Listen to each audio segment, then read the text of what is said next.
आप लोगों ने देखा होगा भी एक हफ्ते पहले उत्तर प्रदेश में टेट का एग्जाम हुआ था। किस तरह से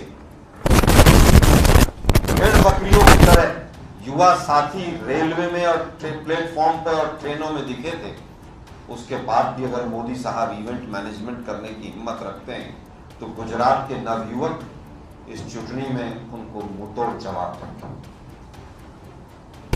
एक अन्य विषय, कल सुप्रीम कोर्ट का एक निर्णय आप पत्रकार बंधुओं ने देखा होगा, उस पर भी दृष्टि डालना बहुत जरूरी है। हेट स्पीचेस के ऊपर, क्योंकि गुजरात का चुनाव है और जब जब चुनाव आता है तो 80-20 और शमशान कब्रिस्तान और गोली मारो तमाम तरह के वायदे आने शुरू हो जाते हैं। गुजरात का चुनाव है, हिमाचल का चुनाव है, बीजेपी के तमाम लीडर्स आएंगे गुजरात में गुजरात की जनता को गुमराह करने के लिए।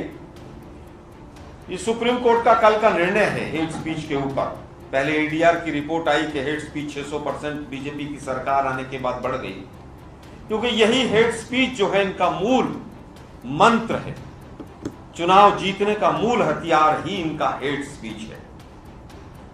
सुप्रीम कोर्ट ने कल कहा है कि अगर कोई शिकायत नहीं करता है उसके बावजूद पुलिस कप्तान को संज्ञान लेना होगा और हेट स्पीच कम करनी होगी।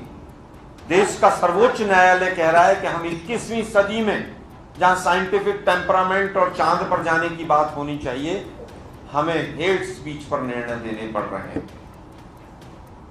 ये भाजपा की सरकार है, जब से आई है, चाहे वो गुजरात हो चाहे अन्य राज्य हो, काम करते नहीं है और जब जब चुनाव आता है तो इन तमाम मुद्दों को लेकर खड़े हो जाते हैं।